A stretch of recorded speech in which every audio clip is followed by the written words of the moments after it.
Hello, romance book lovers. Welcome to Tales from the Heart. I'm Jenna Harte, and each week I post new episodes from my stories of crime and passion.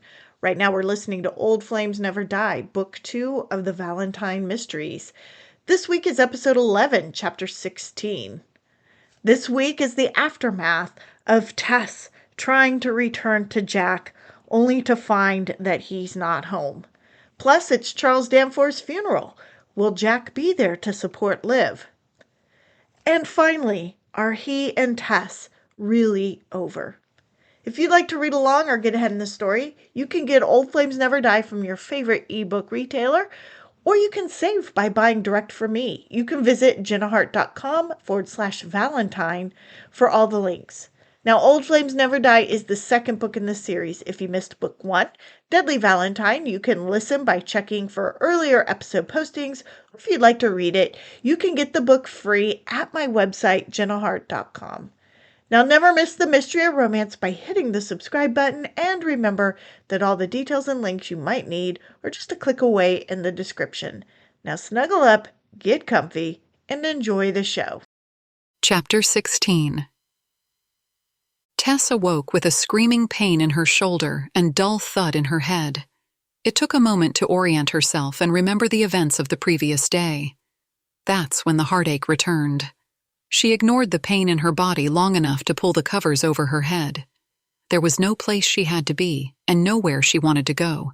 If it weren't for the knock on the door and the hope that leapt into her heart, she would have stayed there all day. When she peered through the peephole of the door, her heart fell. She opened the door. Daniel. The look on his face confirmed her suspicion that she looked dreadful, but he smiled. Hi, Brat. Hey. She opened the door and let him in. I was on my way to Danforth's funeral, but I thought I'd stop by and let you know what I've learned. I brought you some coffee. You look like you could use it. What time is it? A little after 10. Tess didn't usually sleep so late, but she also wasn't usually recovering from a car accident and heartbreak. Can you hold on for a minute? Sure. She left Daniel near the door as she went into the bathroom to splash water on her face, brush her teeth, and wrangle her hair into a scrunchie. When she returned, Daniel was sitting at her table. Now I recognize you. He held out the coffee he'd brought to her. She gave him a smirk, but took the coffee and sat in a chair opposite him. So, what did you find out? I talked with Teresa Cromwell this morning. She confirms that she and Danforth were talking about a more permanent relationship, but she didn't think he'd filed divorce papers. Permanent relationship? Are those her words or yours? She took a sip of coffee, hoping the caffeine would remove the fog in her brain. Hers. Actually, I think she and Danforth were probably perfect for each other. She's aloof and awkward, until you get her talking about the horses. What did she say about the horses? Only that they both wanted to breed a great racehorse. What about the money needed to buy horses? She didn't know about the mining in Bucks County, but she did say he was optimistic about getting the money. Did you ask about the pregnancy? He nodded. She says Danforth never said anything about it, and she's not sure he would have. He was very private. I have Sam talking to Liv's acquaintances to see if they know anything about a baby. It still wouldn't prove she was a murderer. Tess sat back in her chair and rubbed her hands over her face.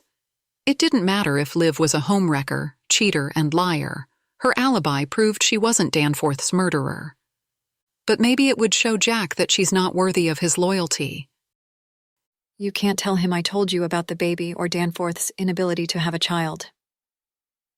I won't tell him anything, but odds are he'll be at Liv's today when I question her, and I'm not going to screen my words just to protect his feelings.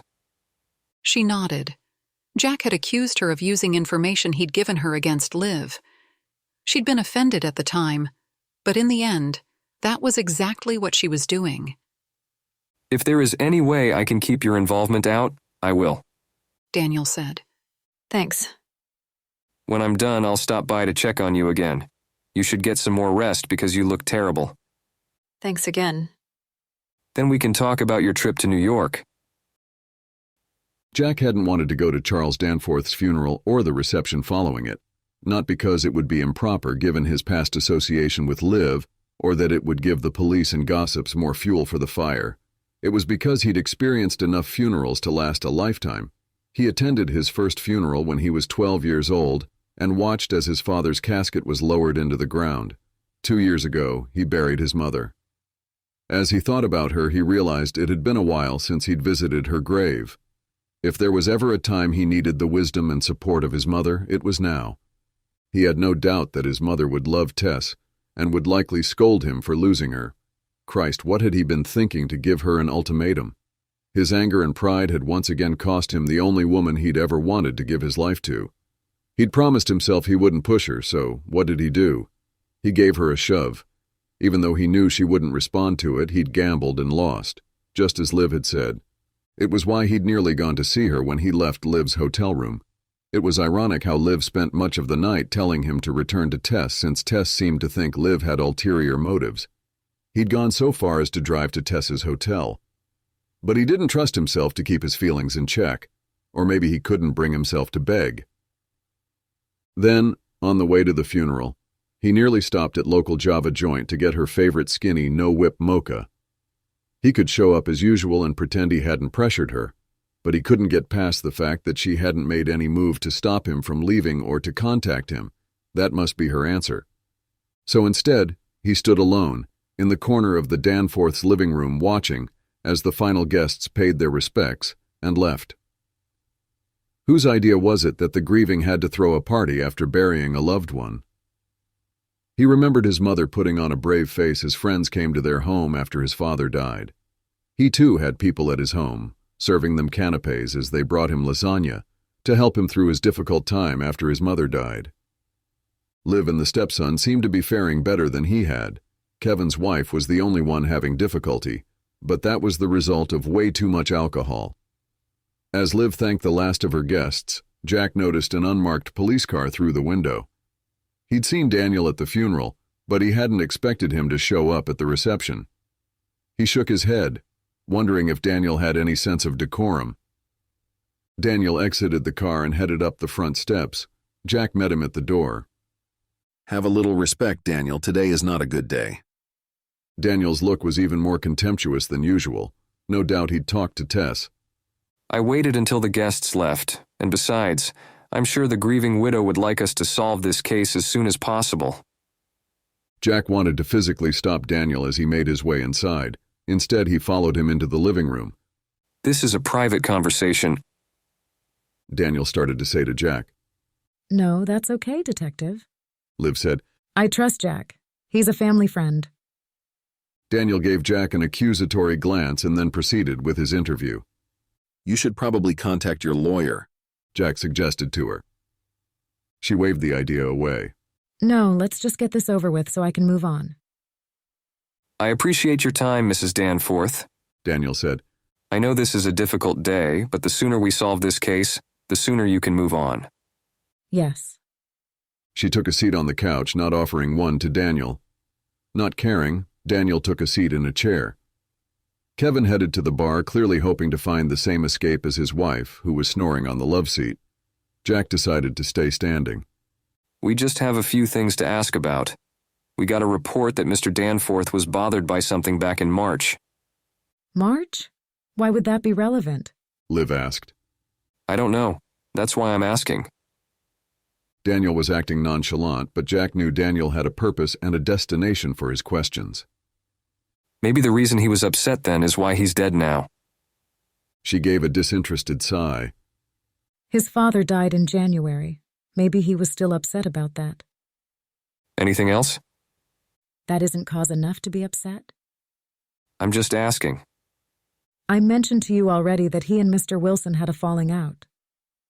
Jack figured Daniel already investigated the land deal and for some reason had ruled it out as a motive. He wondered why, and he wanted to know what Daniel knew that made whatever happened in March relevant. But that was more recent, wasn't it? Liv gave Daniel a hard, scathing look. I lost our baby in March. Perhaps that bothered him. You were pregnant? There was something about Daniel's tone and slight gleam in his eye that caught Jack's attention. Had Daniel known about the baby? He knew he'd made an offhand comment about it to Tess. Had she told him? But why? She'd berated him for suggesting she'd betray his confidence. It didn't make sense. Yes. Was Charles the father? Now wait a damn minute. Jack moved towards Daniel. That's out of line. Daniel turned toward him with those same dark, accusing eyes while his voice remained calm, dismissing. Let me remind you, Mr. Valentine, that you're here as a courtesy to Mrs. Danforth. I would be well within my right to have her and her stepson and daughter-in-law come to the station to do this interview. Jack didn't step back but said nothing further.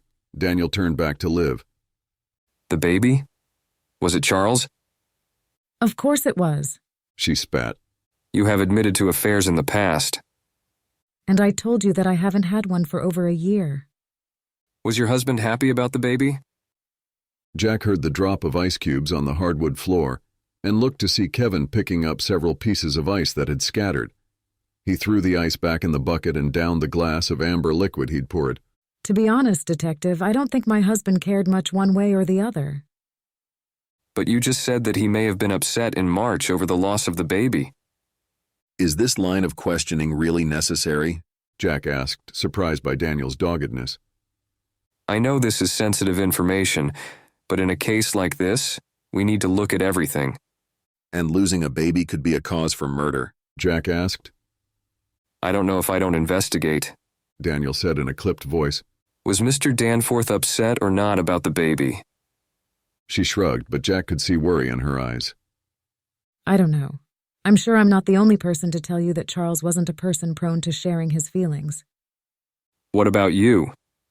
Daniel said, acknowledging Kevin's presence in the room. Was your dad upset about losing the baby? Kevin downed another glass of potent liquid. Just like Liv said, he was pretty much indifferent to everything and everyone.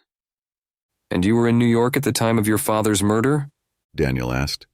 I was in the mountains, on a retreat. Retreat, right. We've been unable to verify that. Is there anyone who saw you there? Gas receipts? Anything? The purpose of a retreat is to not be bothered by people. Kevin said calmly. You don't think I killed my father? I wasn't even here. I don't think anything. It's a routine question. What about your wife? Everyone turned to his wife, passed out on the couch. Kevin laughed. She couldn't kill anyone. She doesn't have the coordination. Jack considered telling Kevin not to say anything without a lawyer, but he found himself not caring anymore. How did he get so enmeshed in this situation? He considered leaving, but he'd brought Liv over from the hotel and was her ride back. With your father and grandfather gone, you stand to inherit quite a bit. Instead of being offended, Kevin looked worried. I'm already rich. And now you'll be richer. I guess? Daniel closed his notebook. He looked up at Jack, his eyes dark and piercing. I'd like to speak with you. Alone. Is this professional or personal? Daniel's eyes narrowed. And what lawyer would you call if I said it was professional? Jack's stomach lurched. The man was out for blood, and Jack knew he deserved it. It's personal. I'll meet you on the porch. Jack followed Daniel outside. They stood in the warm breeze of the May afternoon, overlooking the lush green rolling hills of the Piedmont. A few days ago, you came into my office and arrogantly told me how I'd watch Tess marry you. I didn't like it, but I believed it. Funny how wrong you were. Jack tried to ignore the twinge of guilt.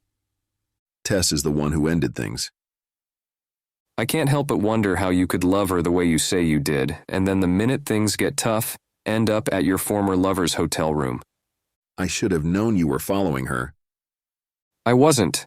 I was checking on the stepson who went to visit her, and minutes after he left her hotel, guess who showed up? I'm not going to discuss my personal life with you. Jack hadn't done anything wrong, so why was he being made to feel like he'd betrayed Tess? The truth is, when Tess came back from Washington a few years ago, she was a lot like Charles Danforth, cool and aloof. Then she met you, and she began to open up, become the vibrant woman I remembered. I attributed that to you. So imagine my surprise when I learned that when she tried to share her feelings, you dismissed them while defending a woman who quite possibly had her husband killed. It was Tess's decision. Jack hated how defensive he sounded. Ah, yes, the "if you really love me, you'll drop everything to be with me" test. She failed it when she didn't fall all over herself to be with you. But you knew she'd fail, didn't you? How could she choose to be with you when you were belittling her? I wasn't belittling. You really are an arrogant SOB. I'm not interested in your opinion of me. I guess not. Daniel cast a look to the house. You're needed elsewhere. The accusing tone hit Jack harder than any punch. When Daniel turned his piercing eyes back on him, Jack wanted to strike out. If you'd gone home last night instead of to Liv's hotel, you would have been there when Tess showed up, bags and all. The wind flew out of Jack's lungs. He was helpless to refill them. He turned away as he desperately tried to regain his bearing. She'd gone to his house. She waited for over an hour. And you know what's really tragic? Jack stumbled back as Daniel got into his face. She's telling herself you returned to your place in D.C. even though she doesn't believe it. The bottom fell out. You can go now, Jack managed. You had more from her than anyone ever had, but it wasn't enough, was it? Jack moved away from Daniel. Enough. While you're at it, Daniel continued, you may want to consider that Tess is on to something. I shouldn't tell you this, but there is no way that Charles Danforth was the father of Liv's baby. I said enough. Jack saw satisfaction and maybe pity in Daniel's face. Yes, I guess you're right. Daniel climbed into the driver's seat of his car and pulled away, leaving Jack alone with the knowledge that he'd not only ruined his life, but that he was the biggest jerk and hypocrite on the planet. Jack wasn't sure what to do with the news that Tess had tried to come home last night. He sat in the sunroom off the living area, the room that he'd set up just for her when she'd come to live with him after her house fire in February. It was a punishment, he decided, to sit in her space, with her stuff and face what he'd done. He needed to talk to her, but she wasn't at the hotel, nor did she answer her phone. He couldn't blame her, but at the same time, he couldn't fix things if he couldn't find her. He'd called Kate and Brad, but neither knew where she was. He'd even tried Helen, who not surprisingly hung up on him. The only option left was to find Daniel. He grabbed his car keys and headed out the door. Jack tried not to think about how Tess had come to him, even offered herself to him when she discovered Brad's infidelity. Was Tess right now finding comfort in Daniel's arms? He shook his head of the thought. This was different, he tried to convince himself. He pulled up and parked his car outside of Daniel's home. He could barely muster the courage to talk to Daniel. How was he ever going to face Tess? Taking a deep breath, Jack knocked on the door. Jack? Daniel looked surprised but not guilty. Is she here? Daniel studied him for what felt like hours. No. Do you know where she is? Why don't you come in? Daniel stepped back. Jack didn't like the sound of that, but he entered to hear what he had to say. Daniel's home was neat and tidy, something Tess would appreciate. Jack wondered how many times Tess had been there, if she'd ever stayed the night. Even if she hadn't, right now, Daniel was probably looking like a safe place to Tess. Can I get you a drink? No, thank you. I need to find Tess. I need your help. Daniel snorted. Right. What makes you think I'll help you? Because you care about Tess and want her to be happy. I can do that. You haven't done such a good job so far. Daniel sat in a well-worn chair and looking way too smug. Was that why Daniel invited him in? To rub it in? It didn't matter. If it was what he had to endure to get to Tess, he'd suffer through it. I know. Jack sat on the couch, mustering the strength to ask his nemesis for help. But that will change. I promise you, Daniel. Tess will never be heartbroken because of me again. He let Daniel ponder his words. He could see scrutiny and dislike etched on his face. I'm not sure you deserve another chance. I know I don't, but I'm going to ask her for one with or without your help. So why do you need me? Because she trusts you. Daniel studied him again. I hate that you're the one. I know. Jack felt the first glimmer of hope simmer in his heart. I don't know where she is. I've been looking for her for hours. She could be missing, Jack said, as panic began to replace the hope. She needs space, Jack. She's trying to decide what her next step is. Jack didn't like that Tess was getting ready to make a decision that would undoubtedly not include him. Do you have an idea where I can look for her? No. Jack tried to determine if he was lying. As if he knew what Jack was thinking, Daniel added, But I know where she'll be tomorrow. Thank you so much for listening to this episode of Tales from the Heart. I hope that you enjoyed it and you will be back to find out what happens next. Will Jack find Tess? And what will Tess do when Jack apologizes and tries to win her back? Now remember, if you'd like to read along or get ahead in the story, you can get Old Flames Never Die from your favorite ebook retailer, or you can save by getting it direct from me. All the details and links you might need are click away in the description. Don't miss the next episode. Hit the subscribe button so you know when it's posted. Thank you again for listening, and until next time, this is Jenna Harte wishing you peace, love, and happily ever after.